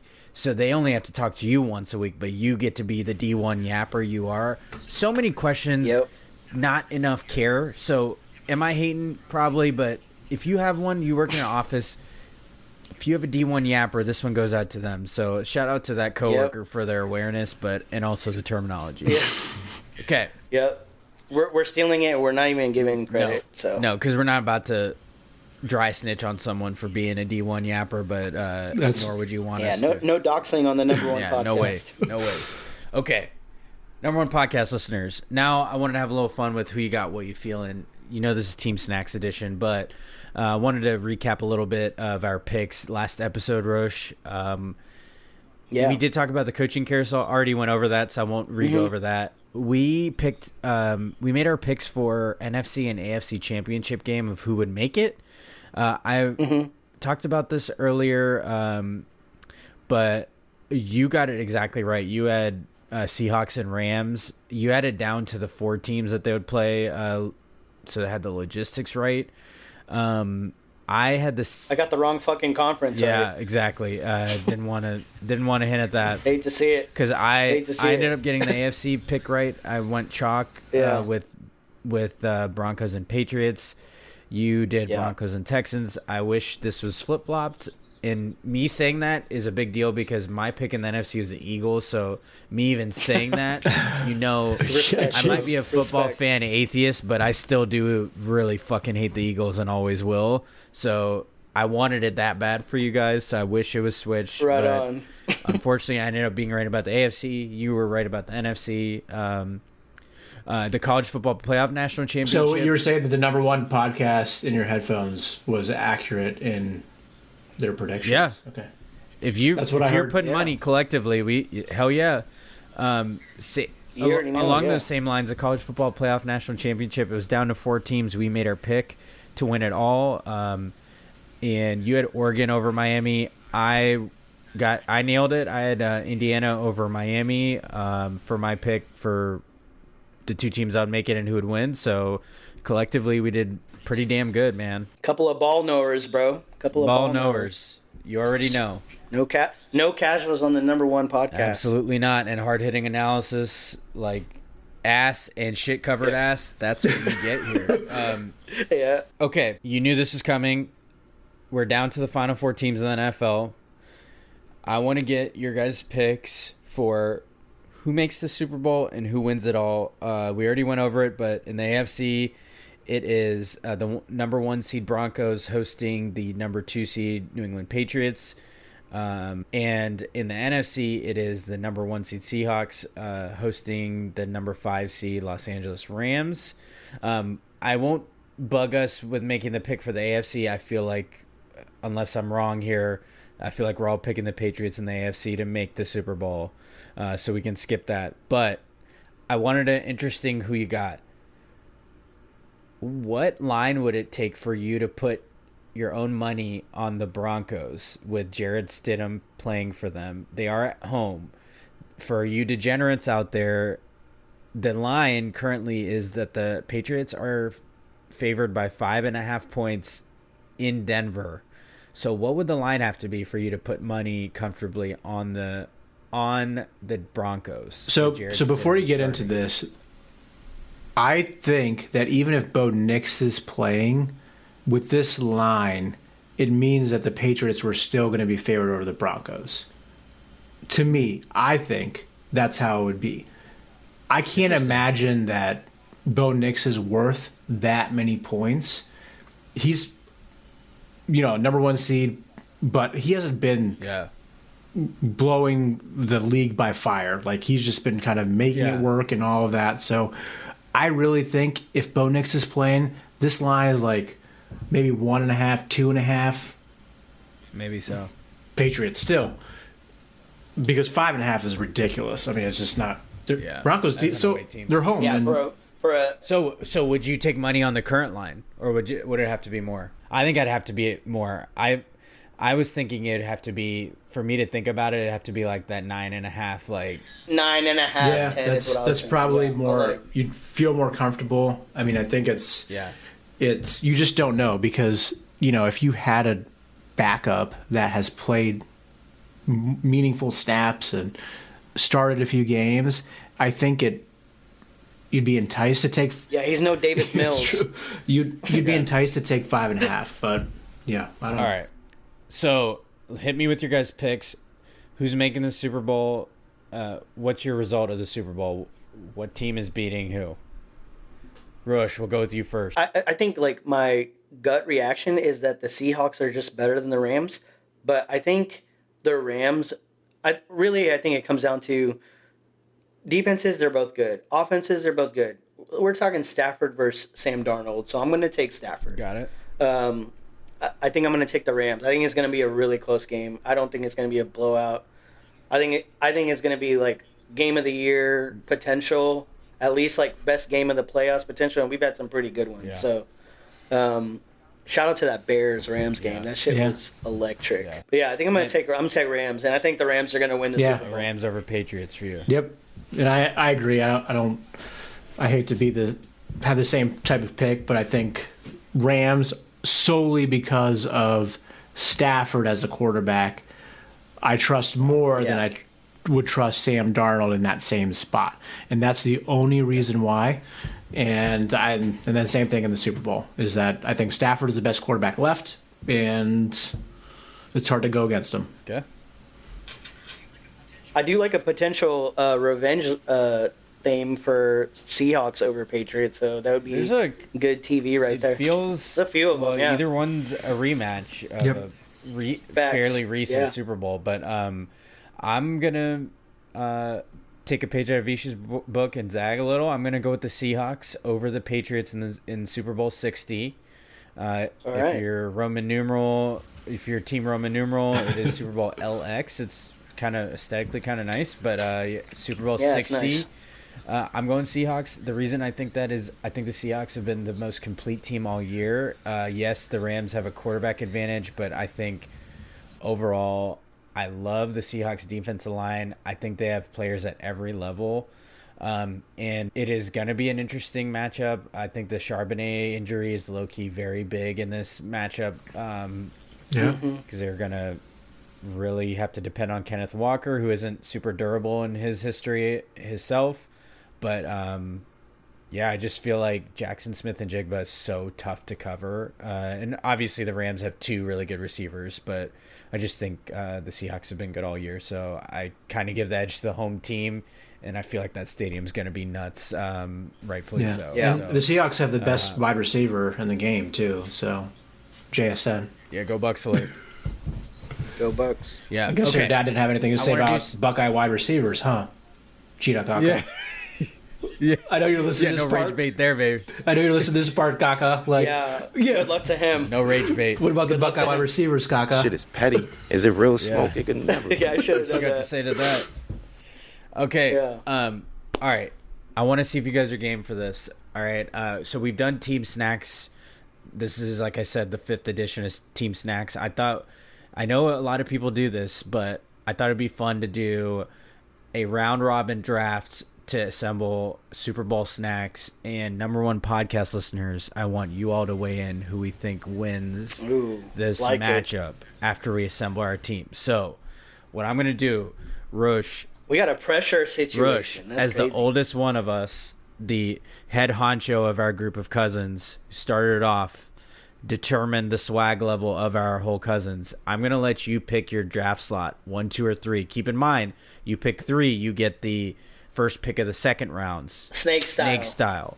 So, which slot do you want? And Vish, you'll get to pick next, and I'll take what's left. Yeah, it's funny. I was going to pick 2 regardless, so I'll take the second draft slot. Okay, your second draft slot. Vish, which one do you want? I'll take the 3rd one. All right. Oh, okay. He wants the back-to-back. Okay. I like it. We'll see how this goes. Okay. So I love it. So what I'm going to do is just to set some ground rules, okay? Like, I'm not obviously I'm the first pick, so I'm going to tell you I'm taking wings off the board. That's taking all wings, so I don't want to hear any like I don't want to hear any formalities of trying to pick off, like, I guess you could take a chicken tender because it's not a wing, but we're not going like I'm picking buffalo wings if I'm not picking a certain sauce. But I do want to get specifics. You can't claim all the chips and dip. Like, I need you to be specific with those. If it's a type of food, like if you're picking pizza, you can take all of pizza. But like a chips and dip, there's so many of them that it feels unfair to take all of them. So there's so many pizzas. Is there strictly snacks, or are there beverages included? Beverages too. Right. That part is open, and we can rule on this if there's a question. If someone drafts something that is similar, we can try it. We'll see. It's a democracy. We'll determine if it's eligible. But I'm taking chicken wings first off the board. Easy first pick. Very easy first pick, and that's why I was like, it is an easy first pick. But you went 2. You knew you were gonna go 2, and you don't have the first. I can't believe you picked the second slot. I knew you were gonna pick the wings with the first one. Yeah. I was fully expecting that I'd have the second pick, like in the slot. So like I thought you guys were gonna pick 1 and 3. Yeah. So if I pick a specific, like, this is not my pick, but if I pick a specific kind of juice, am I just taking juice? Okay, let's. You see what I'm saying? I don't have like any juice on my roster, so I feel like if you're taking juice, I think in the fairness of this game, if you're taking juice, you can just shroud your way out of this conversation and just. No, juice is not my pick. But all right, so you're using it as this answer that so my first round pick is beer. All right. Okay. Love that. Yeah. Great pick. That's going to be a popular. That makes sense. Yeah. That makes sense. I think that. Okay. So no. So you guys can't pick beer. I agree with that. Yeah. I think that makes sense. All right. Yeah. All right, Vish, you get 2 picks in a row. All right. I'm going to take, since you already took, chips and dip is my number 1. And for those famous, I actually, unprompted, got a care package. I don't know what Super Bowl it was, from Frito-Lay with chips and dips. And yes, they packaged chips and they bubble wrapped the shit out of those chips. So what I am going to say here with my first pick is going to be chips and queso. All right. Classic. So in this scenario, because you said chips and queso, other dips are on the table. Okay. But are tortilla chips gone? Okay. Now I feel like, because of the way we're playing this, I feel like he should be able to take all dips, but like I would think like a potato chip would be eligible still. Oh, I gotcha. So I feel like you should still get chips and dip. Yeah. Now that I'm hearing this, I feel like if that's, I'm assuming that's what you want. That's what I want. You'd rather have all dip. All right, I'm gonna give you all dip then. Go for it. That works. I like that. So, and then I think the next, I'm gonna do like soft pretzels. Oh, damn. I thought that was going to last to me. Soft pretzels. Wow. I did too. You can. I was thinking about. Oh, really? So I had no chance. Okay. You can put. And because he also has dip, so this is clutch. Great point. Yeah. There you go. That was strategic pick. Respect. Yeah. All right. For my second, how many rounds we got? 4 rounds, you said, or 3 rounds? I said 4 so that it rounds out the round. Because I was going to do 3, but then it made one of the picks unfair. Yeah. Okay. All right. For my second round pick, I'm gonna go with pizza. Nice. Clutch. Pizza, great pick. Yep. Great pick. And I got beer and pizza right now. Wow. Hey. Elite. You got the drink. I mean, that's a big part of it. I'm feeling pretty good. Yeah. I'm feeling pretty good. Yeah. Yeah. Okay. All right, so I get 2 in a row. Yeah. Mm-hmm. All right. I feel like I might have to start like pulling out the stops to appeal to the most people. You know what I'm saying? Oh. That's kind of what I'm doing, because if we're having people vote. Yeah.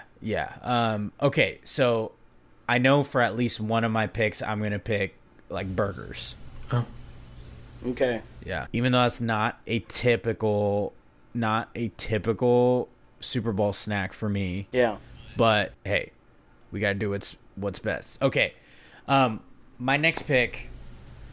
I think I gotta go with the personal favorite. I gotta go with J Pop's jalapeno poppers. Good pick. Nice, J Pops. All right. So I had two that I was gonna pick. J Pops was one of them. So since you picked that, in typical fantasy, you have people in the queue, right? All right. So I am gonna go with a chicken, but it's gonna be a chicken. Got it. Okay. All right. I'll allow it. A chicken That tender. feels all right. Yeah. Okay. I mean, could you just say a boneless wing? I feel like boneless wing is not in the spirit of this because that feels like it's in the wing category, but a chicken tender feels separate. But Okay. It's the Chicken- democracy. Vish can be the No, tiebreaker. I think boneless are very similar in terms of the type of breading. Yeah. Sometimes, depending on the restaurant, Okay. you So I'm gonna give you chicken tenders, but So- yeah, So tender, and I can sauce that shit down. yeah. You don't have many dips though But I because he's can't. got But I can't have dips. yeah. Correct. Tough. It's a tough look. Yeah. All right, Vish. But I can dry rub chicken tenders. Pause. Yeah. Yeah, you can. Big pause. You can see. Big pause. All right, Vish. Your last two picks. All right. Oh shit. We're going to go with what I'd call the non-beer cans. I don't know how you want to put it. So like the hard seltzers or the high noons. Okay. Okay. Oh, respect. Got you. Yeah. Okay. The non-beer drinkers. Non-beer alcohols like seltzers. Yep. Yeah, that's what I would kind of Yeah. say. Yeah. Seltzers, ciders, etc. Yeah. All right. And then And your last pick. I'm going to go with French fries. Yeah. I was thinking after I picked J Pops, like the burgers and fries would have been a smart move by my part, but you know, I got to me, J Pops are elite. yeah, so. they're Yeah. they don't need a sauce too, which is really nice. So Yeah. And if they did, you have dips I do have dips on your roster. Yeah.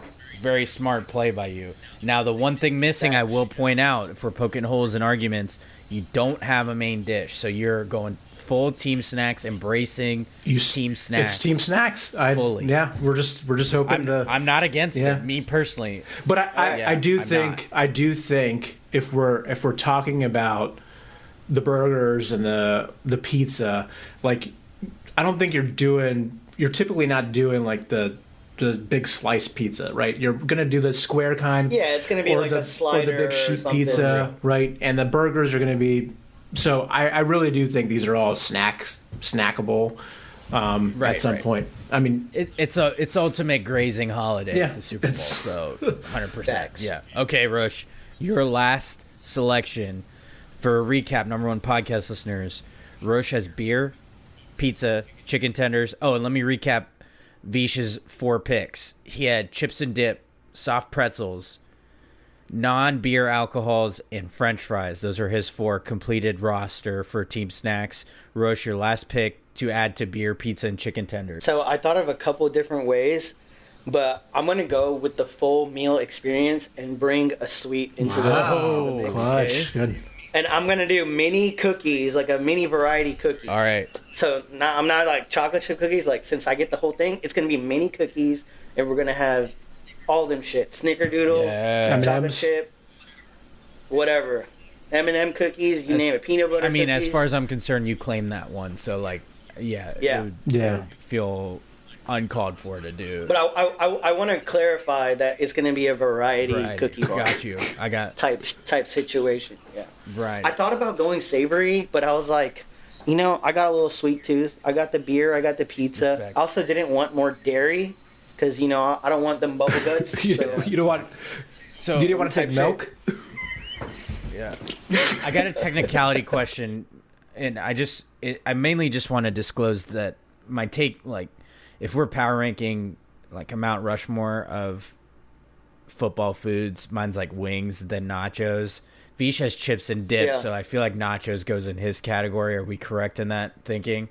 I would agree. Okay. Yeah, I would. I Okay. think because I would have picked nachos if Yeah. that was Yeah, think- I mean, I- you can't beat a nachi, man. They really are a well. I mean, honestly, it doesn't even have to be a well organized. That's what I like about nachos. Even the most basic nachos are good. Yep. Yeah. It's a hell of a pick. That chips and dips an elite third pick by you. Yeah. Big time. Okay. So I'm gonna stick savory because I find myself like gorging myself, so I usually don't have room personally for sweets. Same. But I love the move by your part.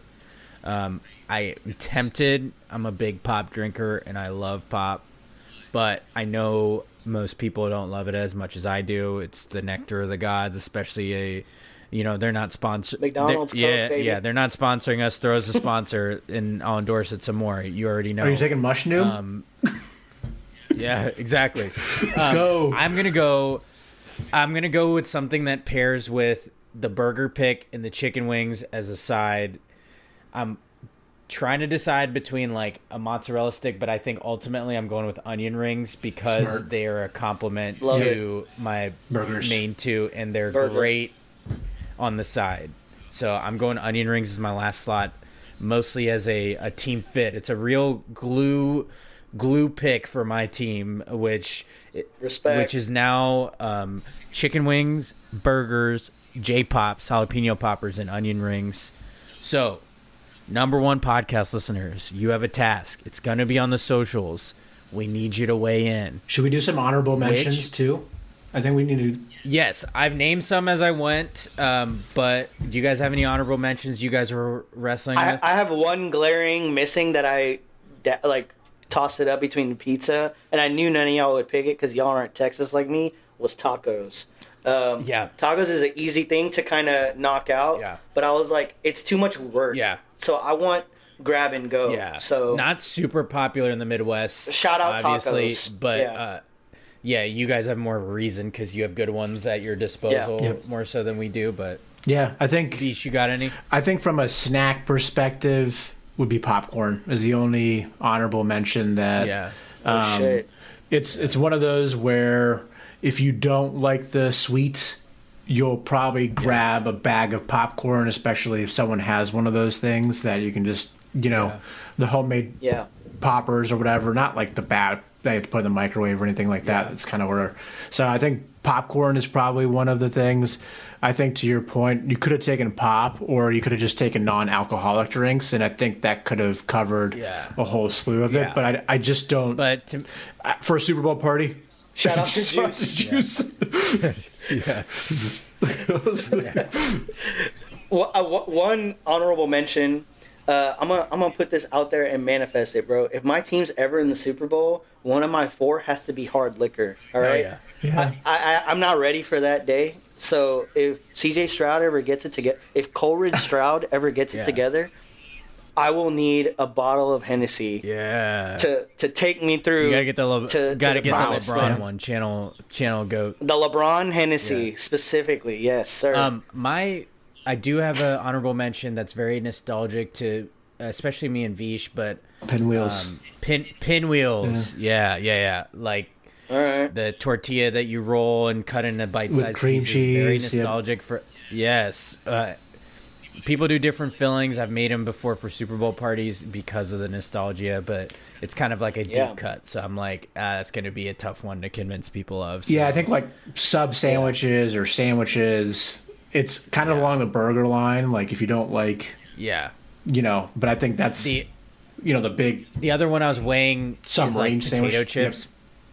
But it felt kind of a cop-out because you got chips and dip, and I feel like that could encompass like a potato chip with like a ranch dip, like that type of angle. Sure. But I'm a big like salty snack person.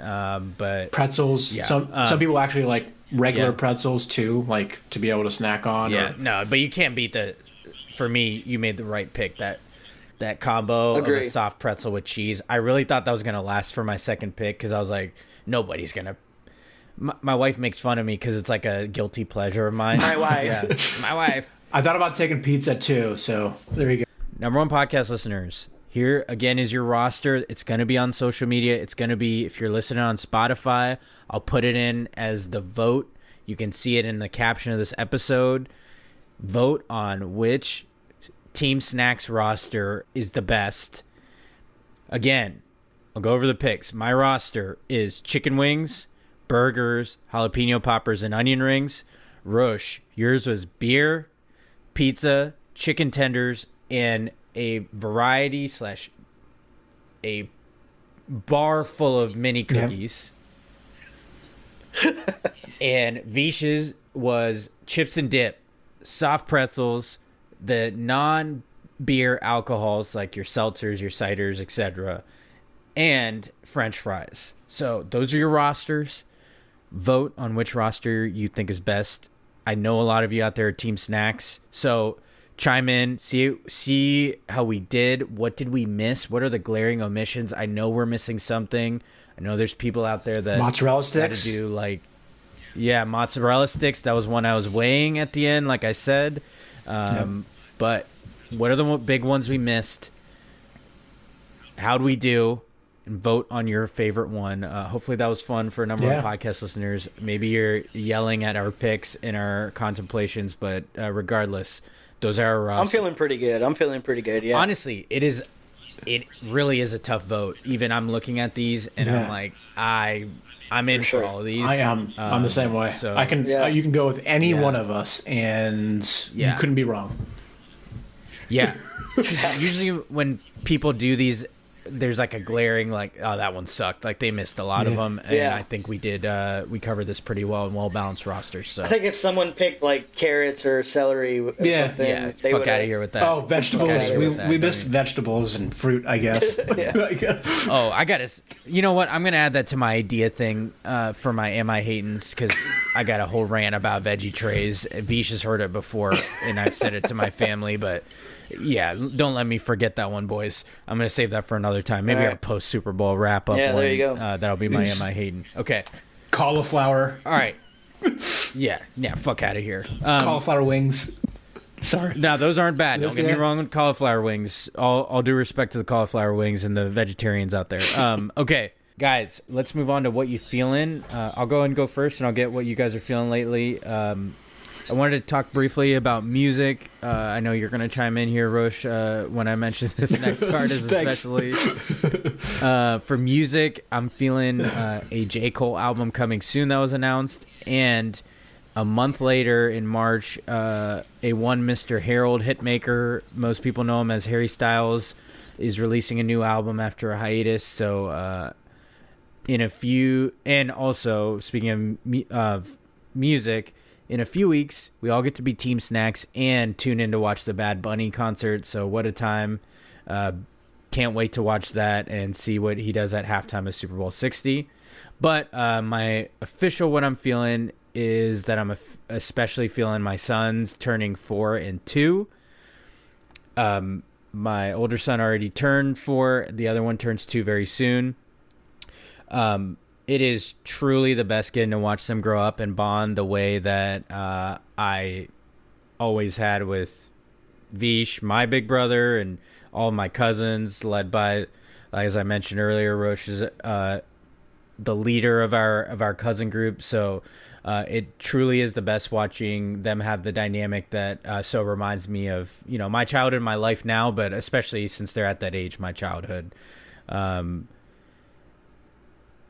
Kids, I had this, I thought this one up, but kids are this beautiful, poignant timestamp for how fast life moves.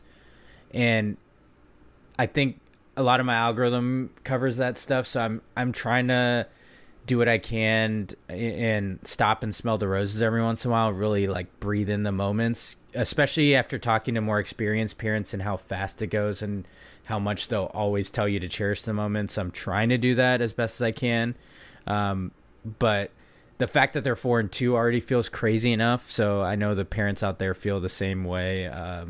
But I'm definitely feeling them turning 4 and 2 and really coming into this brother dynamic that feels like so familiar and takes you back to like a feeling more so than a specific memory of their dynamic, just randomly like tackling each other for no reason. And it feels like it's so cool to watch. Today they hit me with they must have heard it somewhere that poo poo pee pee, and I couldn't help but laugh, but because I'm a child too. So Yeah, you love to see it. So that's what I'm feeling lately. And happy birthday to my boys. They don't listen to this, nor should they, because there's a explicit logo for a reason. But shout out to them, and especially shout out to their mom, because they wouldn't be here without her. That's for sure. So Yeah, a lot of poop talk. Shout out to the goat. Who wants to go next? I'll go next. I just woke up because you mentioned J. Cole. Damn. But I also woke up because you said poo poo pee pee, and I am also a child. So in the spirit of shit covered ass and all that. But yeah, honestly, I like what you said, because I was just in Houston this past weekend. And I was there again over Christmas because both of my nephews had their birthdays. So just seeing them grow up is like really cool. And like you said, it's weird to see other kids living like the lives that we lived growing up. And it's a cool little full circle moment. Also feeling I talked about this last time, rewatching Lost has been such a treat. We just finished season 5 out of 6. So we're almost to the finish line, and if anyone has show recommendations on like long form shows, I think that really hits home with my wife. She likes the long con. So Oz has always been on my list, but I don't know how much prison rape I want to consume. That's like the OG HBO show. So One of them, that it's on my radar, but I just I can't commit to the whole prison rape thing. So. No offense to those who enjoy that. I know. Shrinking new seasons dropping soon true. too. All right, there you go. Shrinking Yeah, fans. Shrinking rocks, great show. I do have. I know Vish is going to mention this one, but I have that on my list as well. So yeah, and right now it's cold. We're Ted Cruz just left Texas, so we're scared of the storm that's about to hit. So when it warms up, Austin is a great place for live music. So we're looking forward to that. That's all. I think I echo. Also, another callback. I don't have bronchitis anymore, so I'm also super feeling that. Yeah, fuck bronchitis. Wow, congratulations. The shit lasted for like a month, man. Gosh, that sounds awful. Yeah. It was. Well, I'm glad you're feeling better. Yeah, Yes, just being able to celebrate Barrett Notice's birthday weekend this past weekend was really cool and special. Just to be able to see them, and as Prem you mentioned, the brother dynamic is really alive and well, and they're also very different, right? They're two very different, and they show their love in so many different ways, which is awesome to see. Ryan just. And Remy also celebrating their birthdays more recently. So we have a lot of December, January birthdays, and it's really cool to be able to do that. I know if Nisha's made it this far, you'll be celebrating you'll be celebrating her birthday here on Friday. On her birthday. Yep, it might be. That's right. Shout out her the theme song, the first song you hear at the top of each episode. Absolutely. It's funny. I just saw her this past weekend and I sang it to her. So there you go. I was like, she's like, "Have you recorded any podcasts lately?" And I was like, "Hey, bitch, we just recorded a new episode." Yeah. Thanks for following along. Thanks for subscribing. Apparently, you don't check podcasts the way that Vish checks podcasts. You are not talking about sports skitball. You are not talking about it. The fuck out of here. And certainly my wife just celebrated her birthday. She got to go with her sister to Orlando just kind of over the long weekend. So really cool for her to be able to get out of there, and the amount that she does. Time and time again. So any chance she gets to get that girl's weekend out, try to do that. From a TV perspective, if you haven't checked out Pluribus, which is on Apple TV, it's a new Vince Gilligan show. If you don't like Breaking Bad or Better Call Saul, then you probably should stop listening to this podcast. Probably should get better taste in TV shows. I haven't seen Lost in probably a couple of years, and I don't know if this is your third or fourth watch, Roche, but that show has it's my so third many watch, it has so many different nuggets for all these shows, especially the ones that are a little bit more involved and have these like little Easter eggs that are there, because Lost is all about those Easter eggs. Yeah. And recently, Task limited series, I think they've renewed that. And then the Pit returning, friends that are physicians and doctors, and they constantly recommend it. And then I also wanted to mention that Zootopia 2 is a really good sequel. So shout out Calvin and Gary Disnake. That was one of the main characters of that one. So, and it's a Jason Bateman one, so I love Jason Bateman. There you go. Yeah. Nice. Oh yeah.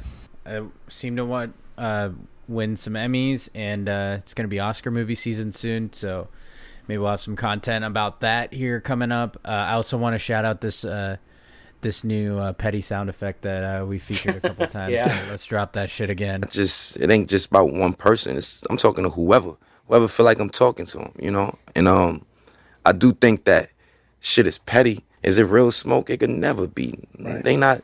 That ain't smoke. Shout out ASAP Rocky for that one. Yeah. So that's how I'm feeling too. Okay, number one podcast listeners, let's wrap up this episode with our Too Much Sense. Let's hit that intro. Okay, Too Much Sense for this episode was a quote I saw. It said, "If you can overthink the worst, why can't you overthink the best?" And that's a bar and a half. Yeah. As an overthinker myself, this one really stuck out to me. So often we go with what's the worst that could happen and proceed to find that answer out instead of finding the answer to what's the best that could happen. We're not out here endorsing toxic positivity. Don't get us twisted here, but just reframing scenarios that may lead you to a better headspace here. That's the goal. So if you can overthink the worst, why can't you overthink the best? And that's what I'll leave you with, number one podcast listeners. Vish, Rosh, thank you both for joining me in this special newest edition of Team Snacks and a microphone therapy for you two. Yep. Yeah. It's used to number one podcast listeners are used to me raising my blood pressure for your entertainment, and this time it was the two of them dropping gem after gem of analogies and ones that'll live forever. So One's gonna live forever. We really have to take that draft format though. I really enjoyed that. That was It's a good one. gotta apply it to some other stuff. Yep. yes, yeah. Not an original concept, but Sure. I thought since we've done our Mount Rushmores and stuff of Team Snacks, like we said, even Frito-Lay unprompted sent Vish a care package for putting chips and dip in the top of his power rankings.